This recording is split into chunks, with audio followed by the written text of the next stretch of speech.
창세기 29장 1절에서 20절까지의 말씀입니다. 한 절씩 교독하시고 마지막 절은 함께 읽도록 하겠습니다. 야곱이 길을 떠나 동방 사람의 땅에 이르러 본즉 들에 우물이 있고 그 곁에 양 세 떼가 누워 있으니 이는 목자들이 그 우물에서 양떼에게 물을 먹임이라. 큰 돌로 우물 아기를 덮었다가 모든 떼가 모이면 그들이 우물 아기에서 돌을 옮기고 그 양떼에게 물을 먹이고는 우물 아기 그 자리에 다시 그 돌을 덮더라. 야곱이 그들에게 이르되 내 형제여 어디서 왔느냐. 그들이 이르되 하란에서 왔노라. 야곱이 그들에게 이르되 너희가 나홀의 손자 라반을 아느냐. 그들이 이르되 아노라. 야곱이 그들에게 이르되 그가 평안하냐. 이르되 평안하니라. 그의 딸 라헬이 지금 양을 몰고 오느니라. 야곱이 이르되 해가 아직 높은즉 가축 모일 때가 아니니 양에게 물을 먹이고 가서 풀을 뜯게 하라. 그들이 이르되 우리가 그리하지 못하겠노라. 때가 다 모이고 목자들이 우물 아기 돌을 옮겨야 우리가 양에게 물을 먹이느니라. 야곱이 그들과 말하는 동안에 라헬이 그의 아버지 양과 함께 오니 그가 그의 양들을 치고 있었기 때문이더라.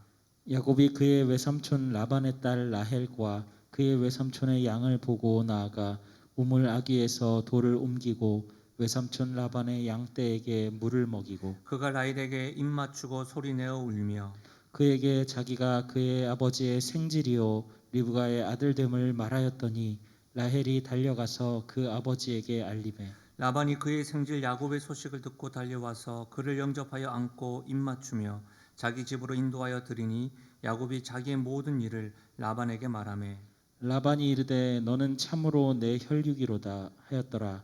야곱이 한 달을 그와 함께 거주하더니 라반이 야곱에게 이르되 내가 비록 내 생질이나 어찌 그저 내 일을 하겠느냐. 내 품삯을 어떻게 할지 내게 말하라. 라반에게 두 딸이 있으니 언니의 이름은 레아요 아우의 이름은 라헬이라. 레아는 시력이 약하고 라헬은 곱고 아리따우니 야곱이 라헬을 더 사랑함으로 대답하되 내가 외삼촌의 작은 딸 라헬을 위하여 외삼촌에게 7년을 섬기리이다. 라반이 이르되 그를 내게 주는 것이 타인에게 주는 것보다 나으니 나와 함께 있으라.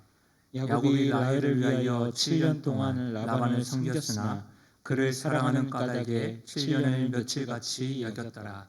아멘. 전 본문의 말씀을 가지고 7년을 며칠같이라는 제목으로 말씀을 나누겠습니다. 코로나19가 언제까지 계속될지 2년이 안 되었지만요 10년이 된 것 같다 이런 느낌이 들 때가 있습니다.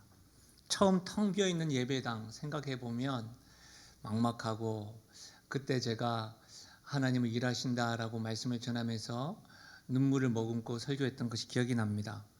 만날 수 없는 성도들 그리워 힘들었지만요 언젠고 다시 함께 할 것이다.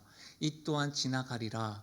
그런 마음으로 다시 마음을 먹고 기다려보다가 또 지쳤다가 힘을 내었다가 이렇게 반복하는 요즘입니다. 저뿐만 아니라 모든 분들이 아마 그렇겠죠.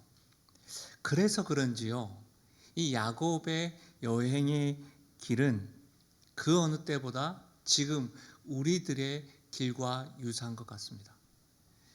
팬데믹이 언제쯤 끝날지 모르는 것처럼 언제쯤 이 야곱이 이 여행을 끝마치고 고향으로 돌아갈지 모르는 인생의 모습과 이렇게 겹치는 것 같습니다.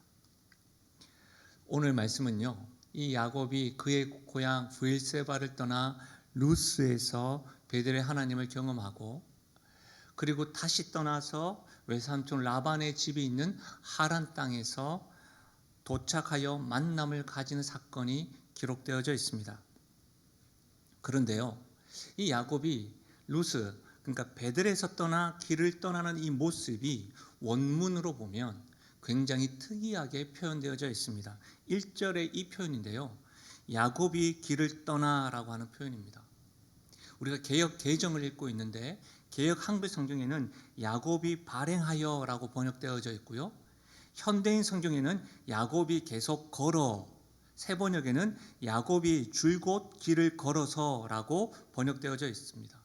그러나 히브리 원문으로 보면 이것을 직역을 하면 야곱이 그의 발을 들었다로 해석할 수 있습니다. 이 표현은요, 이곳에서만 등장하는데 이 부분에 대해서 학자들은 다양한 해석을 합니다. 이런 것이죠. 가는 길이 쉬웠다는 것이죠. 아니면 결단과 확신 속에서 발길을 옮겼다라고 해석하기도 합니다. 고려신학대학원에서 성경신학을 가르치신 한정근 교수님은 이 부분을 이렇게 주석하고 해석하셨는데요. 들어보십시오. 그가 그냥 걸었다는 것보다 더 가볍게 발걸음을 옮겼다는 의미다. 마치 기뻐 뛰면서 걸어가는 모습을 연상케 한다. 지금 1절에 야곱이 길을 떠나, 이 말은 어떻게 해요? 가벼운 발걸음으로 마치 기뻐 뛰면서 걸어가고 있다라고 성경은 원문으로 해석되어진다는 거예요. 여러분, 야곱을 우리가 한번 다시금 생각을 해봐요. 브엘세바에서 루스, 산악지대를 약 90km 넘는 그 길을 막 뛰어갔던 그 모습은 어떤 길이었습니까? 두렵고 떨리는 길이었어요. 도망자의 모습이었어요. 그래서 여러분, 불확실한 현실에 지쳐서 쓰러졌던 것이었죠. 그곳에서 하나님을 만난 이후에 여러분 100km가 가야 될 길이 아니라 약 800km 이상을 가야 될 그 길임에도 불구하고 지금까지의 걸음과는 다르게 어떻게 해요? 더 가볍고 춤추면서 갔다는 거예요. 이제는 도망자의 모습이 아니라는 거예요. 야곱의 발걸음이 변한 이유가 뭐죠? 우리는 알 수 있습니다. 뭡니까? 베들에서 하나님을 만났기 때문입니다. 하나님을 만난 사람의 발걸음은 지금까지 고되고 무거웠던 걸음이 가볍게 발걸음이 변화되는 것이죠. 두려웠던 걸음이 하나님을 만난 사람들은 담대한 걸음으로 됩니다. 우리가 잘 알고 있는 찬송가 430장, 주와 같이 길 가는 것 즐거운 일 아닌가. 꽃이 피는 들판이나 험한 골짜기라도 주가 인도하는 대로 주와 같이 가겠네. 한 걸음 한 걸음 주 예수와 함께 날마다 우리 함께 걸어가리. 사랑하는 여러분, 하나님을 만난 사람들의 걸음은 다릅니다. 주와 같이 걷는 걸음은 험한 여정에도 즐거운 일입니다. 지금 걷고 있는 걸음이, 지금 여러분이 걷고 있는 그 걸음이 가볍게 발걸음을 옮기는 은혜가 있기를 바랍니다. 무겁고 지친 걸음이 힘을 얻고 담대한 걸음이 되기를 축복합니다. 이 은혜와 축복은 하나님을 만난 우리에게 임하는 은혜요 축복입니다. 그럼 우리는 이 시간에 예배를 드리면서 질문해야 됩니다. 나는 지금도 하나님을 만나고 있는가? 나는 베들의 하나님을 만났는가? 하나님 만난 이후에 나의 걸음은 어떠한가 물어봐야 되겠죠. 하나님을 만난 야곱의 여정을 통해서, 특히 오늘 말씀을 통해서 하나님과 동행하는 성도들이 명심해야 할 것을 교훈 삼고 은혜를 바라길 바라는데요. 첫 번째는 이거예요. 하나님과 동행하는 성도가 명심해야 될 것은 뭐냐면 하나님이 그 동행하는 가운데 만남을 주관하신다는 거예요. 여러분, 우리의 만남은 우연이 아닙니다. 어떤 노래가 기억나시죠? 하나님이 주관하십니다. 하나님의 바램으로 만남이 주선됩니다. 여러분, 1절 말씀에 보면 야곱이 브엘세바에서 루스, 베델을 지나서 1절에 동방 사람의 땅에 도착하였다라고 되어져 있습니다. 동방 사람의 땅, 이것은요 여러분, 요단강 동편 지역, 시리아, 북아라비아 등 가나안 지역의 동쪽을 가리키는, 그러니까 총괄적으로 일컫는 일반적인 표현이에요. 왜 이렇게 총괄적으로 일반적으로 표현하고 있는 것일까요? 그것은 야곱이 지금 정확히 어디에 와 있는지 모르고 있다는 것을 설명하는 겁니다. 그러니까 정확하게 제가 루스에 있었다고 할 것인데, 여러분, 일반적인 표현으로 총괄적으로 표현한 것은 내가 정확하게 야곱이 지금 와 있는데 어디 있는지 모른다는 거예요. 야곱의 시선을 한번 따라가 보겠습니다. 동방 사람들의 땅에 도착해 보니까 들에 우물 하나가 있습니다. 야곱은 지금 여기가 어딘지 몰라요. 근데 거기에서 우물을 만났고 목자들을 만났습니다. 그리고 묻습니다. 4절입니다. 야곱이 그들에게 이르되 내 형제 어디서 왔느냐? 그들이 이르되 하란에서 왔노라. 야곱이 그들에게 이르되 너희가 나홀의 손자 라반을 아느냐? 그들이 뭐라고요? 아노라. 야곱이 그들에게 그가 평안하냐? 평안하니라. 그의 딸 라헬이 지금 양을 몰고 오느니라. 여러분, 제가 지금 마킹한 부분을 보셨습니까? 하란에서 왔고 그들이 라반을 알고 그들의 딸 라헬이 지금 양을 몰고 온다. 지금 야곱이 도착한 우물은 뭐예요? 하란과 가까운 곳이라는 거예요. 목자들이 외삼촌 라반을 알고 있을 뿐만 아니라 때마침 그의 딸 라헬이 지금 자신이 있는 우물 쪽을 향하여 오고 있다는 이야기를 듣습니다. 여러분, 야곱이 브엘세바를 떠났던 이유는 크게는 두 가지죠. 첫 번째로는 에서의 복수가 무서워서 도망간 것이죠. 두 번째로는 여러분 창세기 28장에 보면 이삭과 리브가가 뭐예요? 이곳에서 아내를 찾지 말고 하란에 가서 아내를 찾으라. 그러니까 아내를 찾기 위한 목적이었다는 거예요. 그런데 여기서 라헬을 먼저 만납니다. 우연이 아닙니다. 하나님이 만나게 하셨습니다.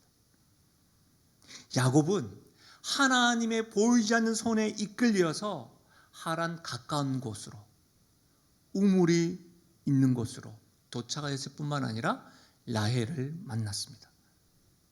야곱의 걸음걸음에 하나님께서 간섭하심으로 인생의 중요한 만남을 지금 가지고 있는 것이죠. 여러분, 이 모습은 창세기 24장에 기록되어져 있는 아브라함의 종 엘리메섹이 아브라함의 아들 이삭의 아내를 얻기 위해서 하란에 도착하여서 하나님의 인도하심으로 리브가, 이삭의 아내 리브가를 순적히 만났던 사건과 굉장히 유사합니다. 한번 들어보십시오. 창세기 24장 12절인데요. 그가 이르되 우리 주인 아브라함의 하나님 여호와여 원하건대 오늘 나에게 순조롭게 만나게 하사 내 주인 아브라함에게 은혜를 베푸시옵소서. 성중 사람의 딸들이 물기르러 나오게 싸우니 내가 우물 곁에 서 있다가 한 소녀에게 이르기를 청하건대 너는 물동이를 기울여 나로 마시게 하라 하리니 그의 대답이 마시라. 내가 당신의 낙타에게도 마시게 하리라 하면 그는 주께서 주의 종 이삭을 위하여 정하신 자라.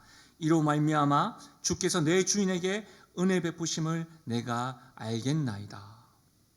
여러분, 이 말씀에서 알 수 있는 것은 뭐예요? 아브라함과 그의 종이 하나님께 은혜 베풀어 주시기를 뭐 했다? 기도하였습니다. 순종히 만남을 허락하신 것은 기도의 응답으로 볼 수가 있는 것이죠. 그러나 야곱은 베델에서 하나님을 경험한 이후에 이전과는 분명히 가벼운 걸음, 춤추면서 다른 걸음이었으나 하나님께 부르짖고 기도하는 모습을 찾을 수가 없습니다. 하나님께서 아브라함과 충성된 종 엘리에셀의 기도에 응답하신 것은 분명합니다. 근데 여러분 어떠세요? 야곱이 만난 우물, 하란과 가까운 곳, 라헬은 우연히 만난 것 아닐까요? 어떻게 생각하세요?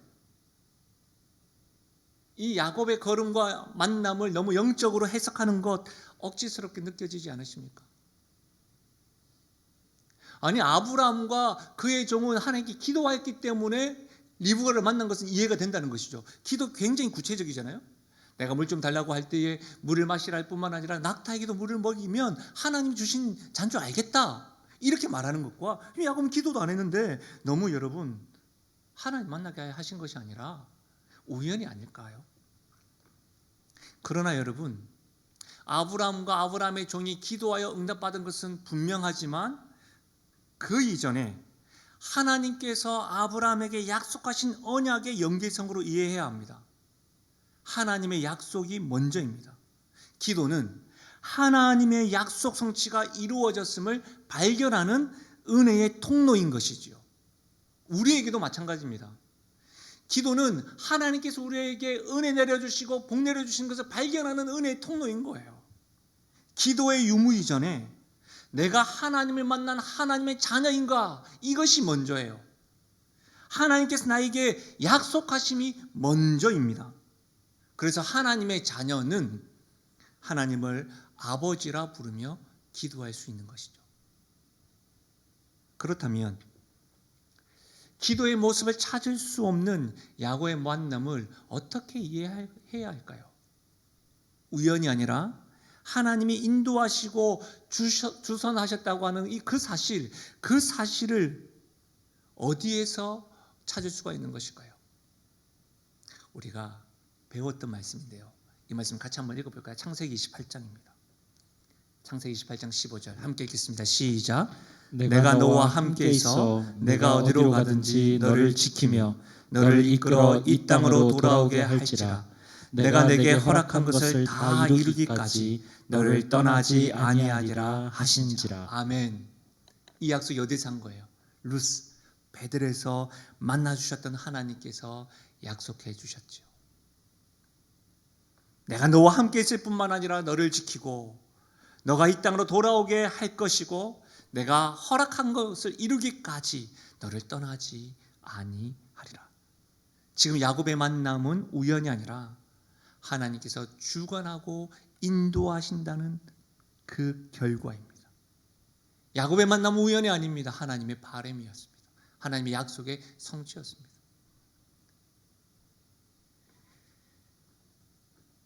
우리는 요셉을 배웠습니다. 기억나십니까? 요셉은 형들의 시기로 인하여 텅 비어있던 구덩이에 던져짐을 당했습니다. 형들은 그를 죽이려고 하였죠.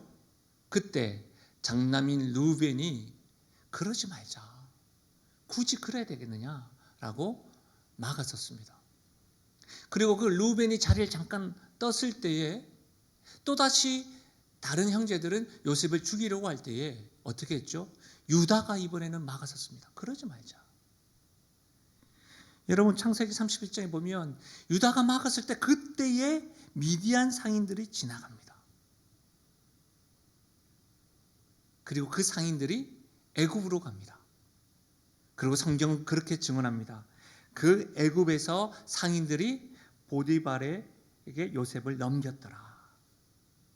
무슨 말이에요, 여러분? 기억나세요? 하나님은 루벤, 한 무리의 이스마엘 사람들, 유다, 그때의 미디안 사람 상인들이 지나가는 것, 그 상인들이 요셉을 데리고 애굽으로 갔고 바로의 신하 친위대장 보디발에게 팔았던 것, 하나님은 환경과 사람을 통해서 하나님의 사람을 보호하시고 하나님의 일을 하신다는 것을 우리가 배웠던 것 기억나십니까?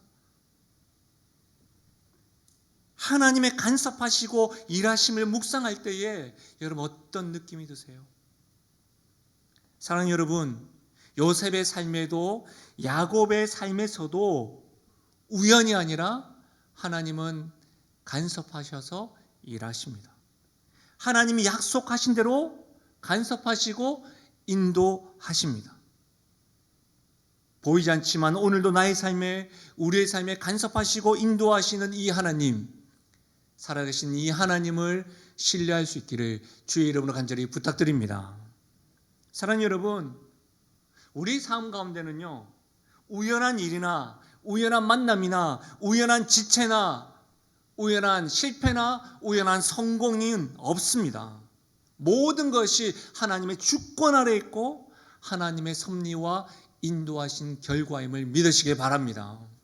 할렐루야. 만약 이 사실을 여러분이 믿는다고 한다면 여러분 각자 그 처소에서 하나님의 이름을 부르세요. 만남의 축복을 허락하여 주시기를 기도하십시오. 나의 인생에서 꼭 만나야 할 사람을 순적히 만날 수 있기를 하나님 앞에 부르짖으십시오. 내가 가야 할 길, 내가 지금 어디에 있는지 알지 못할 때, 정확히 알지 못할 때 여러분 불안할 수 있죠. 그러나 두려움과 외로움을 씻어주는 만남과 장소를 하나님께서 야곱에게 허락하여 주셨다고 한다면 예수 그리스도 안에 있는 우리에게도 만남과 장소의 축복을 열어주시고 허락하실 줄로 믿습니다. 무엇보다도 지금 여러분이 경험하고 있는 만남들, 속해 있는 만남들, 스쳐 지나가는 사람들, 지금 있는 그곳, 그 장소도 하나님께서 간섭하셔서 인도하시는 만남과 장소가 될 수 있기를 참으로 주님의 이름으로 간절히 축원드립니다. 두 번째로 하나님과 동행하는 성도가 명심해야 될 것은 사랑은 모든 것을 가능케 한다는 거예요. 하나님과 동행하는 성도들이 기억해야 되는 거예요. 사랑. 그 사랑은 모든 것을 가능케 한다. 여러분, 사랑은 힘이 있습니다. 사랑하면 쉬워집니다. 사랑은 모든 것을 가능케 합니다. 오늘 말씀에서 야곱의 행동을 보면 질문하게 됩니다. 그게 7절과 8절인데요. 야곱이 이르되 해가 아직 높은즉 가축 모일 때가 아니니 양에게 물을 먹이고 가서 풀을 뜯게 하라. 그들이 이르되 우리가 그리하지 못하겠노라. 때가 다 모이고 목자들이 우물 아귀에서 돌을 옮겨야 우리가 양에게 물을 먹이느니라. 여러분, 이렇게 되어져 있죠. 말씀대로 큰 돌로 우물이 덮여져 있어요. 왜 그럴까요? 우물이 너무 귀하기 때문이에요. 큰 돌로 우물을 덮어둔 것은 불순물과 독약 등으로 이 수지를 보호하기 위한 뿐만 아니라 너무 귀하다 보니까 여러분 어떻게 해요? 우물을 독점하는 것을 방지하기 위해서 우물 입구에 이렇게 큰 돌로 막아 놓은 것이죠. 그러니까 큰 돌로 우물을 덮으니까 여러분 두세 명이 힘을 합쳐야 굴릴 수 있었다고 해요. 그렇게 따지고 보면 지금 야곱에게 목자들이 하는 말들을 이해할 수가 있습니다. 그렇죠? 먼저 양떼를 함께 도착한 목자들은 쉬면서 목자의 수가 모일 때에 그 우물 뚜껑을 열고 물을 먹는다는 것이죠. 그런데요, 야곱이 지금 목자에게 하는 말을 들어보십시오. 아직 해가 한창인데 아직 양떼 모이려면 한참 기다려야 되니까 빨리 문 열고 가라. 이렇게 지금 말하고 있는 거예요. 빨리 다른 곳으로 풀을 뜯으러 가라. 이곳에 있지 마라. 왜 이런 걸까요? 아마도 우리가 7절과 8절에 읽었는데 6절에 기록된 대로 라헬이 양떼를 몰고 우물로 오고 있기 때문일 겁니다. 어떤 이들은 이 부분을 이렇게 해석해요. 야곱이 결혼 상대를 홀로 조용히 만나기 위함이라고 추측하기도 합니다. 재미있죠? 그런 건 추측인 것 같아요. 왜냐하면 아직까지 라헬을 보지 못했고, 그렇죠? 환심을 사고 싶었던 것 아닐까? 뭐 이렇게도 해석을 합니다.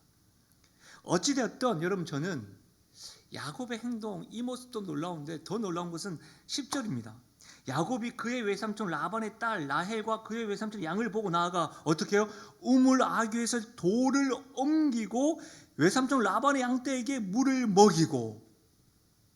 여러분, 우물 아귀에서 돌을 옮겨요. 야곱이 천하장사도 아니고 우물을 덮고 있는 큰 돌을 옮깁니다. 삼손입니까? 에서라고 하면 제가 잠깐 이해하겠습니다. 안 그래요? 그 야곱이 또 어떤 사람이에요? 장막에 거했던 사람 아닙니까? 근데 지금 양을 치고 있어요, 지금. 그 야곱이 힘을 써요. 그리고 어떻게 합니까? 입 맞춰요. 여러분, 사실 이 입을 맞춘 야곱의 행동을 애정 표현으로 보기에는 무리가 있습니다.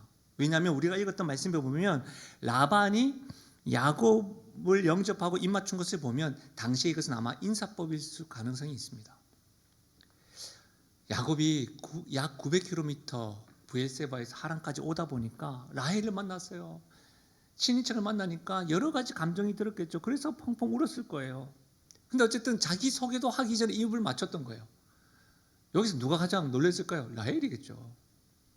저는 이 말씀을 읽으면서 막 웃음이 나고 그랬었는데 원래는 여러분들은 그냥 저기 뭐 이렇게 하는, 요즘 드라마가 너무 과합니다.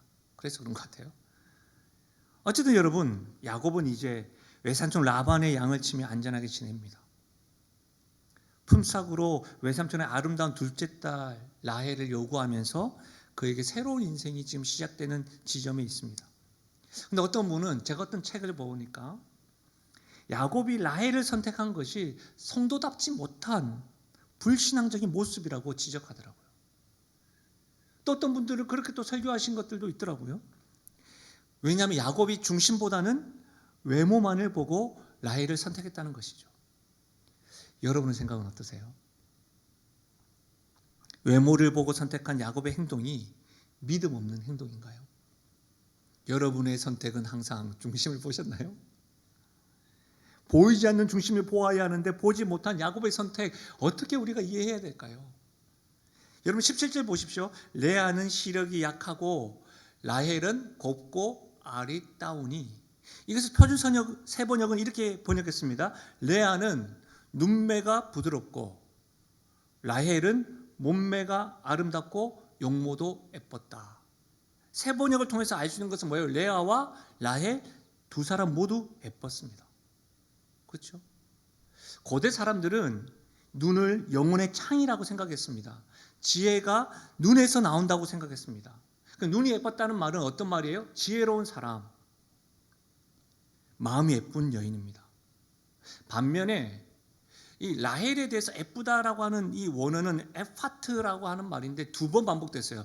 곱다 에파트, 아리따다 에파트. 근데요, 의미가 좀 달라요. 하나는 몸매가 아름답다. 두 번째로는 용모가 아름답다. 그러니까 라헬은 외모가 아름다운 것은 분명합니다. 그래서 야곱은 지혜롭고 마음이 예뻤던 레아보다 외모가 아름다운 라헬을 선택하였다고 해서 야곱의 선택이 잘못되었다고 지적합니다. 이와 같이 성도는 보이는 대로, 느껴지는 대로 세속적으로 행하는 사람이 아니라 믿음으로 보이지 않는 것을 진리로 믿는 사람이기 때문에 야곱의 선택은 잘못되었다고 비판합니다. 이렇게 보면 우리가 배운 거 생각나잖아요. 아브람과 조카 롯. 소돔과 고모라 멸하기 전에 보였던 것, 보이는 대로 선택했던 롯의 선택을 보면 그럴 수도 있겠다 싶습니다. 그러나 여러분, 하나님은 야곱의 선택을 에서의 선택과 같이 부정적으로 평가하지 않습니다. 창세기 28장에 보면 하나님은 이삭과 리브가 입술을 통해서 에서가 여인들을 선택한 것에 대해서는 부정적으로 평가하셨습니다. 그러나 이곳에서는 야곱이 라헬을 선택한 것에 대해서는 부정적으로 말하지 아니하고 성경은 야곱의 선택의 잘잘못을 따지지 아니하고 라헬에 대한 야곱의 사랑에 주목합니다. 20절입니다. 우리 함께 읽어볼까요? 20절 말씀 같이 읽겠습니다. 시작. 야곱이 라헬을 위하여 7년 동안 라반을 섬겼으나 그를 사랑하는 까닭에 7년을 며칠같이 여겼더라. 여러분, 당시 신랑이 신부를 맞이하기 위해 결혼 선물이 필요했습니다. 신부에게뿐만 아니라 신부의 부모님에게도 딸을 위한 보상금을 주어야 하는데 성경은 그 보상금의 최고 한도를 50세겔로 규정하였습니다. 신명기 22장인데요. 그 동침한 남자는 그 처녀의 아버지에게 은 50세겔을 주고 그 처녀를 아내로 삼을 것이라. 근데 실제로는 성경은 최고 한도를 50세겔로 두었지만 많은 사람들은 50세겔보다 적었을 것이라고 말합니다. 왜냐하면 고대 바벨론 그 당시에 한 달 노동의 대가가 한 세겔 또는 두 세겔이었기 때문입니다. 그러니까 여러분, 그런 점을 고려해 보면 물가 대비 화폐 가치의 이 판명적인 동일하다고 가정하더라도 야곱은 라헬과 결혼하기 위해서 어마어마한 지참금을 지불한 거예요. 7년이잖아요. 한 세겔로만 생각해도 7년이면 어떻게 70세겔이 넘어요. 두 세겔로 하자면요, 상당한 거죠. 무슨 말이에요, 여러분? 야곱이 라헬을 사랑하는 마음으로 이 7년이라는 세월을 며칠같이 보냅니다. 사랑하는 까닭에. 시간 가는 줄 몰랐습니다. 여러분, 사랑은요, 긴 세월도 극복하게 만드는 힘이 있습니다. 힘든 일도 힘든 줄 모르고 하게 되는 것은 바로 사랑 때문입니다.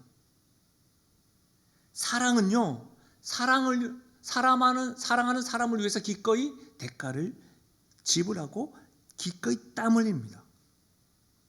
저는 야곱이 라헬을 사랑하며 7년을 며칠같이, 이 말이 얼마나 감동된지요.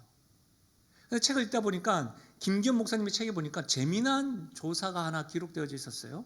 그 조사에 따르면 한번 보실까요? 결혼한 부부의 로맨스는 2년 6개월 25일이라고 합니다. 대략 그쯤이면 남자나 여자나 감정적인 설렘이나 흥분은 감쪽같이 사라지고 상대에게 소홀해진다고 합니다. 그런 분들 좀 있죠. 심리학이나 생물학에서는 호르몬 분비를 기준으로 삼아 12개월에서 15개월을 지속된다고 말합니다. 이 조사들은 감정지수로 사랑의 지속기간을 따져본 것이에요. 여러분, 이 조사 결과에 따르면 야곱은 평균보다도 몇 배요? 3배.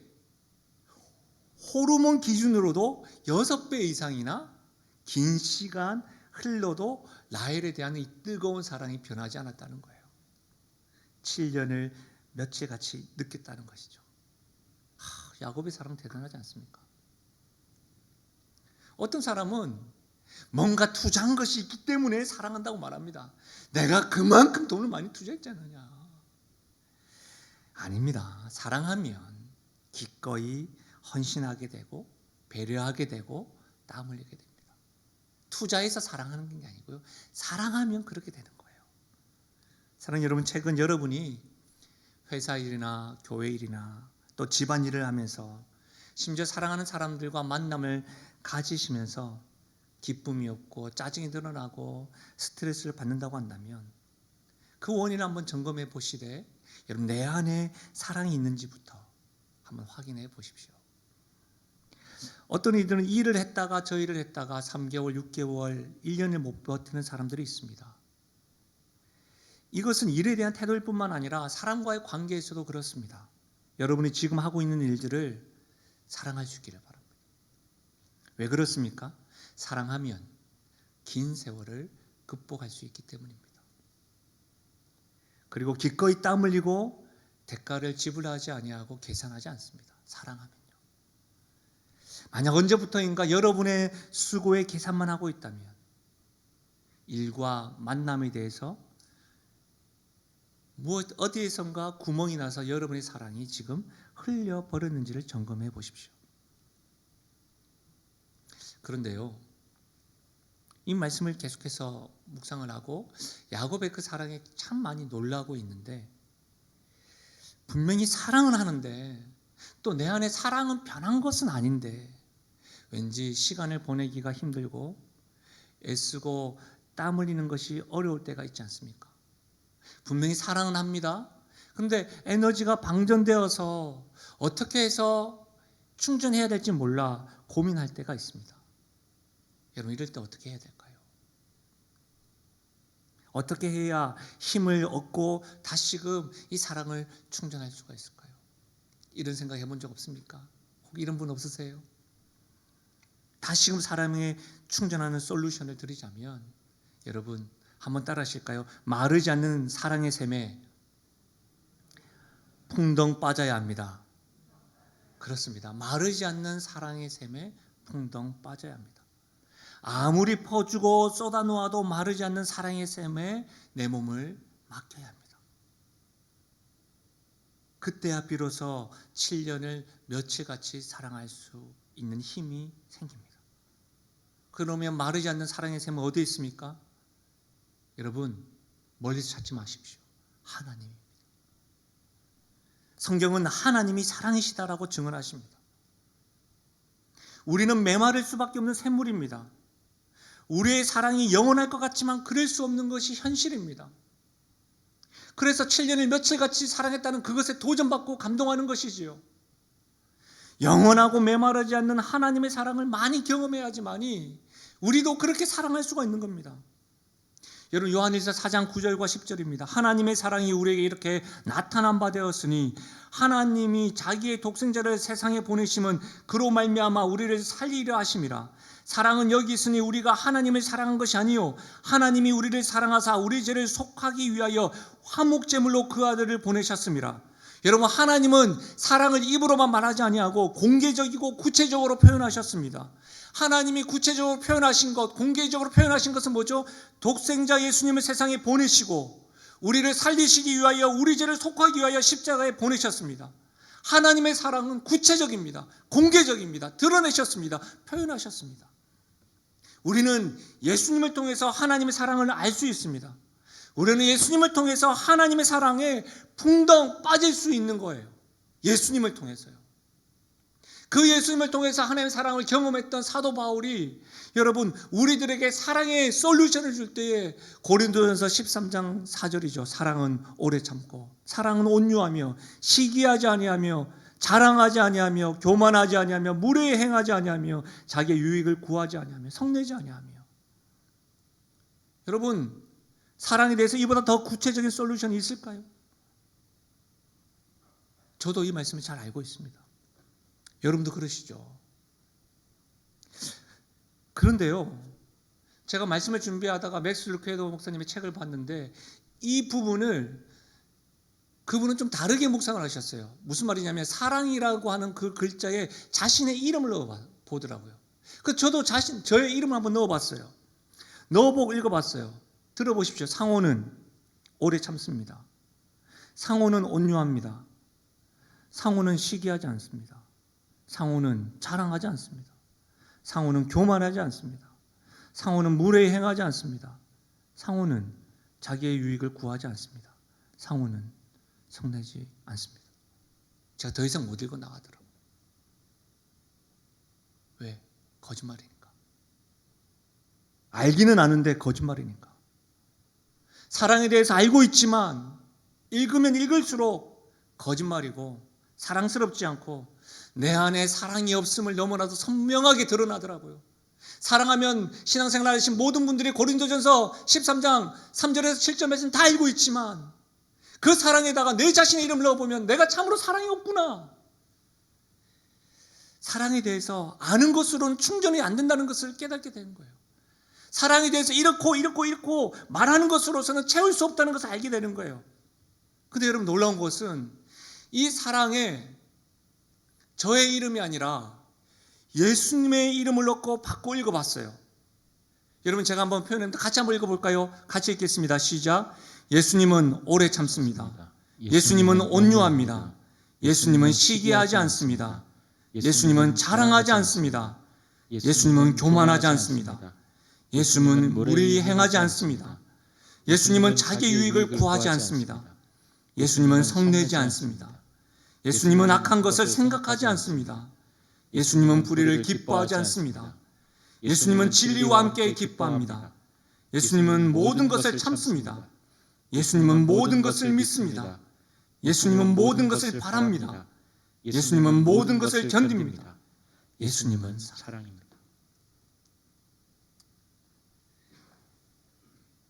예수님을 통해서 하나님의 사랑, 마르지 않는 하나님의 사랑에 빠질 수 있습니다.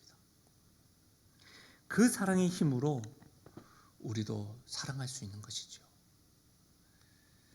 사랑하는 여러분, 하나님은 예수님을 통해 우리에게 공개적으로 구체적으로 사랑하십니다. 하나님은 마르지 않는 샘물입니다. 그 사랑에 풍덩 빠지셔서 며칠 같은 7년이 아니라 7년이 며칠같이 사랑하며 하나님과 동행하는 우리가 되기를 바랍니다. 1년이 10년같이 느껴지는 요즘입니다. 그러나 이럴 때일수록 하나님과 동행하고 예수님을 통한 하나님의 사랑에 풍덩 빠지셔서 하나님이 주선해 주시고 하나님이 만나게 하시는 여러 가지 시간들과 만남을 통해서 또 하나님의 그 사랑을 통해서 7년이 며칠 같은 그러한 하나님과의 동행한 삶을 누리시는 우리 모두가 되시기를 주의 이름으로 간절히 축원드립니다. 말씀을 생각하면서 우리 시간에 하나님께 기도하고 나를 사랑하시는 하나님 앞에 나아갔으면 좋겠습니다. 우리 찬양으로 주 앞에 고백합니다. 하나님의 사랑을 사모하는 자, 하나님의 평안을 바라보는 자, 너의 모든 것 창조하신 우리 주님이 너를 얼마나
걸음걸음에 주관하시고 간섭하시는 하나님,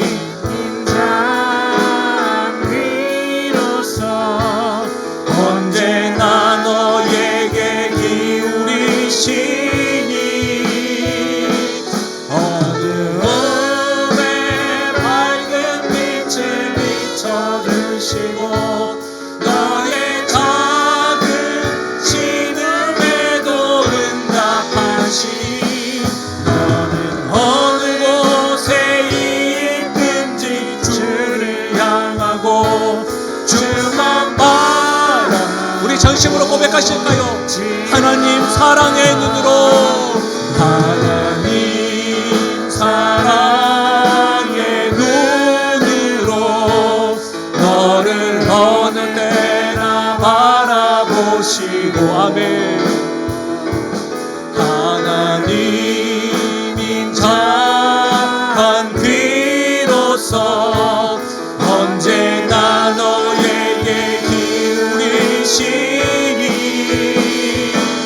어두움에 밝은 빛을 비춰주시고 너의 작은 신음에도 응답하시니 너는 어느 곳에 있든지 주를 향하고 주만 바라보. 너는 어느 곳에 있든지, 너는 어느 곳에 있든지 주를 향하고 주만 바라. 우리 마지막으로요. 너는 어느 곳에 있든지, 어느 곳에 있든지 주를 향하고 주만 바라보지라. 주만 바라보지라.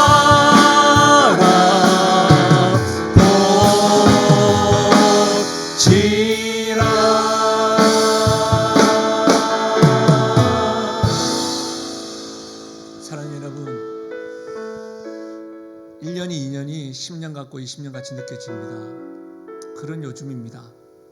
하루하루가 얼마나 길게 느껴지고 언제쯤이면 일이 끝날까,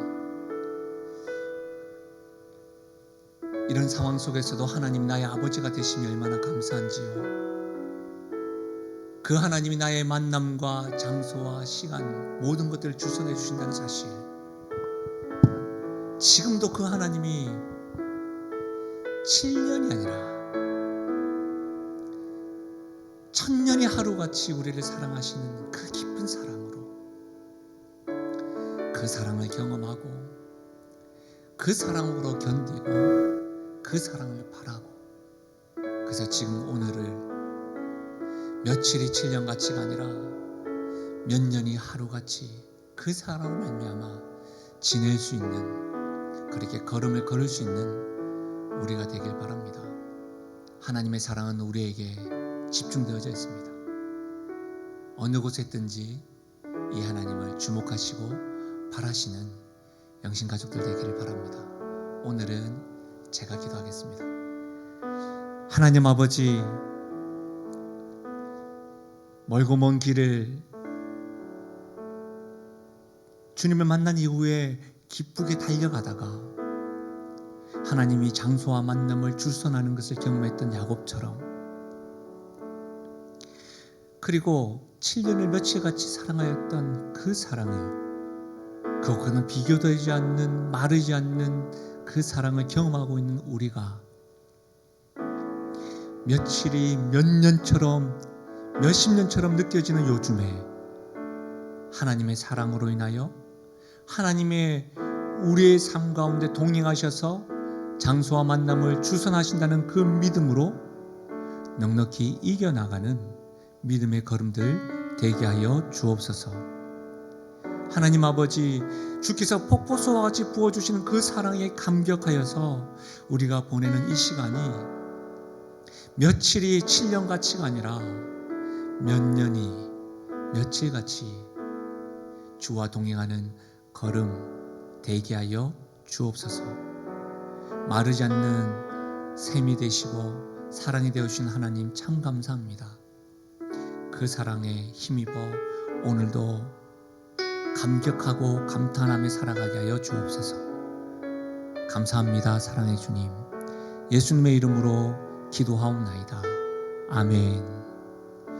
우리 함께 선포하며 나가실까요? 나는 하나님으로부터 부름받은 하나님의 자녀입니다. 우리는 세상으로 보냄받은 그리스도의 제자입니다. 아멘. 요즘 이제 7월 말과 8월 초는 휴가 기간이시죠?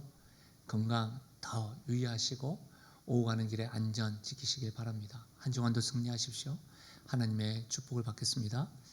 지금 우리 주 예수 그리스도의 은혜와 하나님 아버지의 무한하신 사랑과 성령의 위로 교통하심과 충만하신 역사가 천년이 하루같이 우리를 사랑하시는 그 하나님의 사랑에 흠뻑 젖어서 그 사랑으로 우리와 동행하시는 하나님의 주선하심과 인도하심을 경험하고 누리고 감탄하길 소원하는 사랑하는 성도들 머리 위와 그들의 가정과 기도 제목 위에, 특별히 사랑하는 다음 세대 머리 위에 지금부터 영원토록 함께 하시기를 축원하옵나이다. 아멘.